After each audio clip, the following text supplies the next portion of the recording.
So, what we're going to talk about today is how to do some basic editing to our graffiti tags using Illustrator.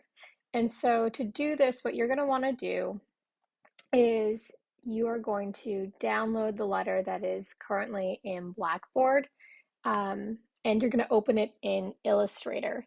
Now, what I'm going to talk about, this applies to just this singular letter that we're going to work on, but it also applies to your entire graffiti tag. So the steps that I go through here are also going to be applicable to the entire project. So what you're going to want to do is you're going to want to open Illustrator. And then once you're in Illustrator, we're going to create a new file. And I'm going to, for this portion, just drop it to one artboard. I'm going to keep it portrait orientation just because I'm using the letter R, which is fairly vertical. And just double check and make sure that you have the right color space. I'm going to leave this in CMYK only because I plan on printing it out. And then I'm also going to leave this at high. Make sure that this is at a higher resolution or else it's going to kind of get a little bit fuzzy and it's not going to export as effectively. So once your presets look like this, go ahead and just make sure you give it a name. I'm going to call it Mozdier's Demo. And then we're going to hit create. And so once you have a little artboard that looks like this, we're going to do a couple things. I think it's really helpful to have my Illustrator layout look consistent with everyone else's. So just go to the top of the screen and where it says window, click that drop down, and then under toolbars, I actually want you to hit advanced just because it gives you a few more options. And then under window, also just go over and make sure that under workspace, it's set to essentials. All of these other things will work, but it will make it a little bit harder to find some of the buttons. So essentials is what we're going to primarily use in this class. The next thing we're going to have to do is we're going to have to bring that image over into this file. So if you go to Finder, and then you're going to find that image that you downloaded. I just stuck it on the desktop because that was easy for me. And then you're just going to click and drag it and place it in Illustrator. And you should have something that looks kind of like this. The next thing we're going to have to do is just adjust it modestly. So you want to make sure that you're using your selection tool. That's this cursor right here. And you'll notice when I hover over these, it also gives me information like it says right here, there's this little letter V. That's telling me that this is the keyboard shortcut. And I want you to make note of that and try and get in the habit of using those shortcuts because once you become comfortable with them, it's going to be a lot faster. So I'm going to hit the letter V, and now I'm going to use it to bring my image over. And this is actually sized pretty consistently. But if I want to adjust the size and make it a little bit bigger to fit on the artboard, what I'm going to do is I'm going to hover over a corner. And when I click and drag, I'm also pressing down on the Shift key. And this is going to keep it at the same aspect ratio. If I let go of Shift, you'll notice that I can really stretch it. And then I have to kind of eyeball what the original aspect ratio is. So again, hold down the Shift key, and that will give you a consistent aspect ratio. So I've sized this as a little bit bigger. And now what I want to do is I'm going to go over to my properties panel. And if I go near the bottom, there should be an option that says image trace. If you are not seeing this, the reason is probably because your image isn't selected. So you'll notice if I deselect the image by clicking on the background, all of a sudden I have none of that information. So make sure this is selected. You'll know it's selected because it's highlighted in blue. And we're going to click on image trace and we're going to go to black and white logo. So I'm going to click that and this dialog box will show up. It always says it will take a long time and generally it doesn't. So you can hit do not show again and then we'll hit OK. And next what we're going to do is we are going to hit the expand option, which is essentially going to release all of these so we see them as individual paths. And that's what that little blue outline throughout this image is. But right now, everything is still locked together as one object. So what I want to do is I want to go to where it says ungroup. And I'm going to click on that and then deselect the image just by clicking on that gray pasteboard area. And now if I click on this white background and drag it, you'll see that that little border that was existing around it can be moved. And I'm going to delete that by just hitting the delete button.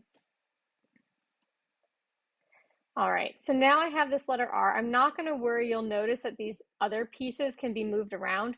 We are going to leave them for now. We want to keep those intact. So make sure you're not moving other portions of this. And what we're going to do is we're going to actually use something called Live Paint. And we're going to select the entire image. I'm just going to click and drag to highlight the whole image. The other thing you can do if you want to select everything is if you push down Command A, that will highlight the entire image as well. And once this entire image is selected, we're going to go to the top of the screen where it says Object. And then near the bottom, there should be a Live Paint option. And if you hover over that, we are going to click the Make icon, which doesn't look like it did anything particularly exciting, but you'll notice now I've got these little converted points, which tells me that this is about to work. The next thing we're going to have to do is figure out how we want to fill this in. And so we're going to want to have a couple things at the ready. I want everyone to go to where it says Window, and under Window, there should be an option that just says Swatches. And we're going to pull up our swatch panel just because I think it's a little bit easier to always have it out and accessible. And then we're going to go to our paint bucket tool. That's this little icon right here. And the keyboard shortcut is the letter K. So if I hit the letter K, now you'll notice I have this little paint bucket. And when I hover over this, it flashes. And that's telling me I'm ready to start adding color. So I'm going to go over to my swatch panel and I'm going to pick a color. These are really generic colors. So let's say I want this to be blue, but I don't love this blue. If I double click on it, this will open up my color picker tool. And from here, I can kind of play around and really kind of tailor it to get the color that I want.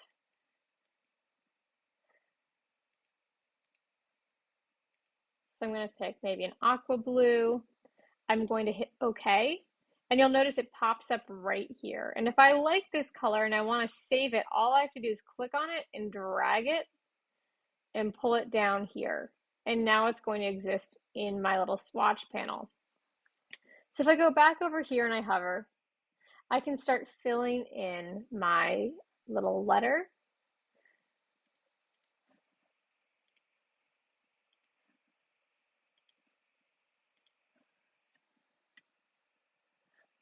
And if I want to, I can even change that border. So if I don't want it to be black, maybe I want like a really dark purple,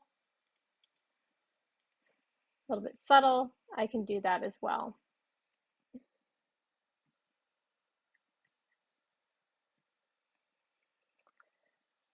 And once I've gone through and I've identified the colors that I want to work with, we're going to do a couple more things to play around with this.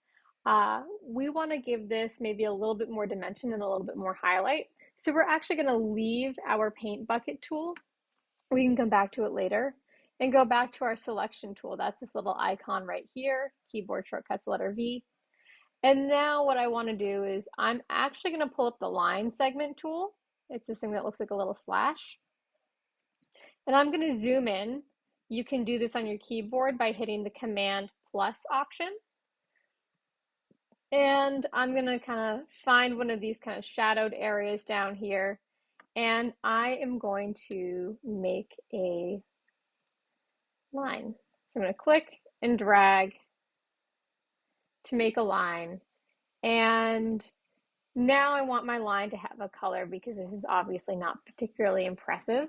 So if you go over here to where it says stroke, this is what's going to change the border or the contour or the outline of an object. So if I click on this, I can go in and I can find a color that I'd like to work with. And maybe I want it to be that bright orange, or maybe I want that dark purple that I was working with.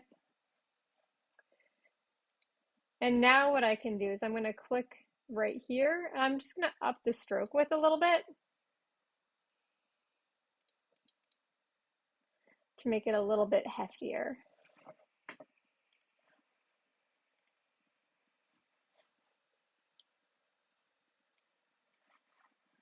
And I'm actually just changing that stroke color just to match the border a little bit better. There we go. All right. So now that I've got this kind of heftier line, I can kind of play with the angle of it. And to do that, right now, you'll see that I've got this one bar going across the middle of it. And I'm going to want to turn this into a shape rather than a line. So if I go up to where it says object, under that drop down, we're going to go to path. And if you click on outline stroke, you'll notice that it's now turned it into an actual rectangle instead of a line or a path. And what's nice about this is now I can start manipulating the corners and changing the angle of it. And to do that, we're going to use what's called our direct selection tool. That is that little white cursor icon at the top. The keyboard shortcut's going to be the letter A. And so if I click on that, you'll notice now I've got these individual anchor points. That's what these little corners are telling me, they're anchor points. And I also have these little circles. And what these will do is they'll allow me to kind of convert this to a curve if I want to. But I don't want it to be a curve. I'm going to play with making this a little bit more angular.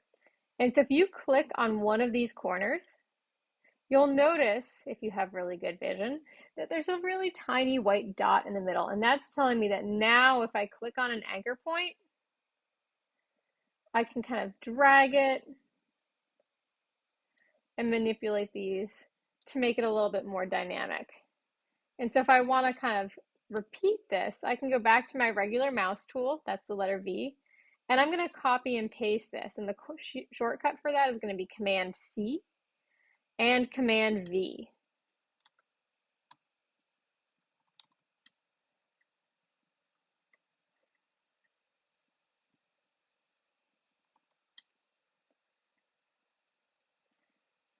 And so I'm just going to start pasting a few of them. And then I'm going to have to edit these because obviously this overlap is not going to fly. So I'm going to go back to my direct selection tool and start tailoring these to better fit my letter.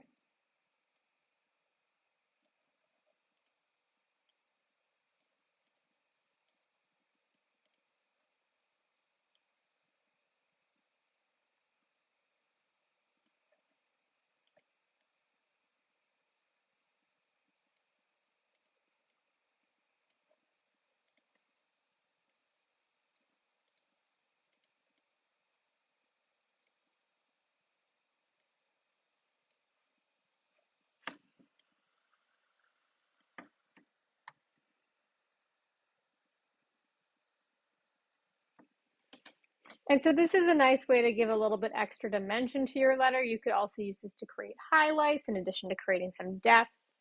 Another thing that we're going to want to do is give this a little bit of a high key value and make it a little bit more luminous because right now everything is fairly mid-tone with the exception of these really dark values. And there are a few ways to do this. What we're going to do is we're going to actually use our pencil tool. The keyboard shortcut is going to be the letter N. And so if I push the letter N, you'll see this icon pops up right here. And just like we did before, we're gonna want to have a path that is visible. And so I'm actually gonna turn off my fill. That's gonna be this little dash right here.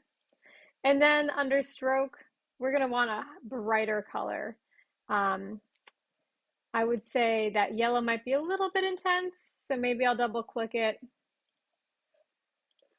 and see if I can find maybe just a slightly less intense version of it.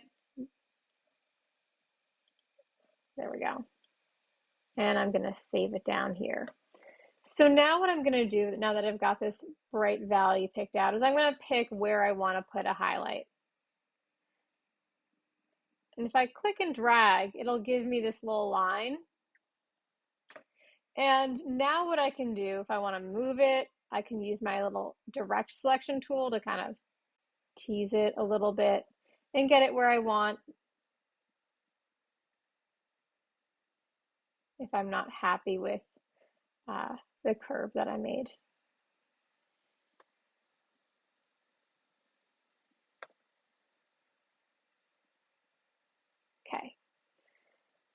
And so now that I have this, I'm going to up the stroke again by clicking on this button, uh, just to give it a bit more weight. Now, visually, this looks kind of clunky, so we're going to have to fix that. And there are a few things that we can do to help with this.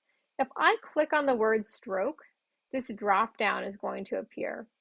And it's going to give me even more options with how to play with this. Now, if I want rounded corners, if I click on where it says cap, that's going to round off my corner so it looks a little bit more fluid.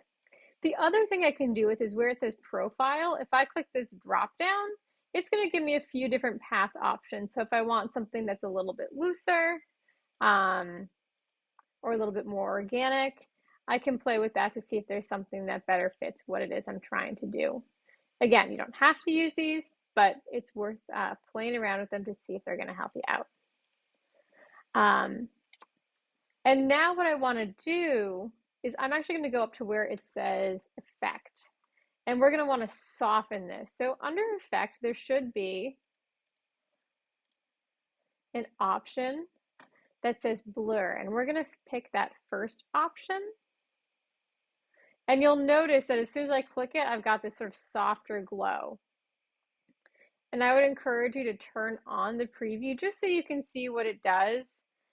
Because clearly if I just up this a little bit, this becomes really soft. So I'm going to drop it back down to something that I'm a little bit more happy with.